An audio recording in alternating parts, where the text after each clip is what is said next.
Men don't like you instructing them. They prefer you suggest. So learn suggesting, not instructing.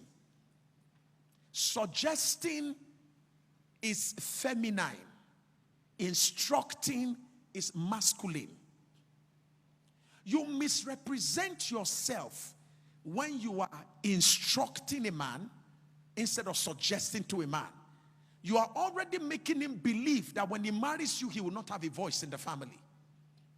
I'm telling you why guys walk away quietly. Don't ever dominate the conversation. It's a reflection of a controlling person. Even though you are not, it communicates a wrong side. Are you getting what I'm saying here?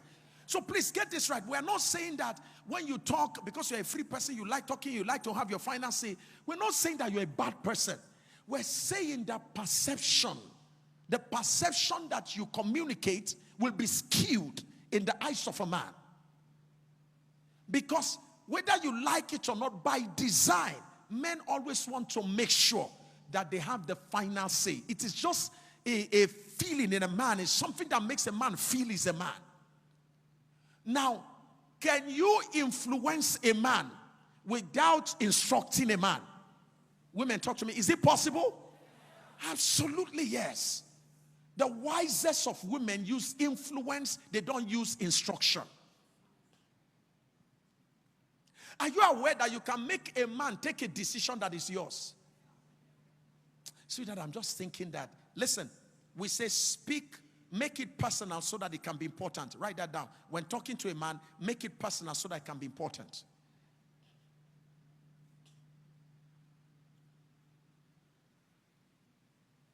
The way some of you are writing, I hope you're not going to write a book from this. If I catch that book and I notice it's my points. Okay, so, listen. In gender communication, when you are talking to a man, right? So you want a man to buy a house, right? You don't say, sorry, we need to buy a house. So we need to buy a house. Listen to me, I'm only telling you my mind. This is my mind. We have to buy a house. Me, I'm tired of this house. I'm tired. You need to buy a house now. A man will resent that kind of conversation. But think about this. Think about this. That's why the Bible says, a wise woman builds her house, a foolish one scattereth it down. How do you talk to a man? Sweetie, how are you?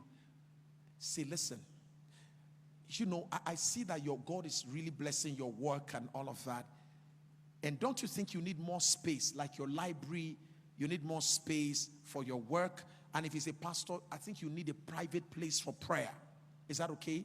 Because I see that God is taking you to a higher ground. Listen, in gender communication with a man, when you speak the language of competition, significance, relevance, achievement, you get a man.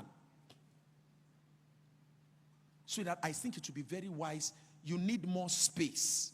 And I think by the grace of God, if we're doing something like that, it will also be wise. That will be able to also help me to get a small kitchen where I can do much. There are so many things I want to do for you. Can you see how you are making the conversation more personal, right? That is how to talk to a man.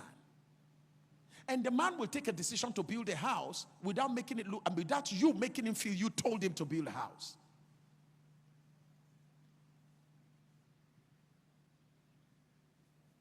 Toxic behaviors destroys relationships. Toxic behaviors destroys relationship. The way you behave. And I don't want to start mentioning specific behaviors, but you know people complain about your behavior.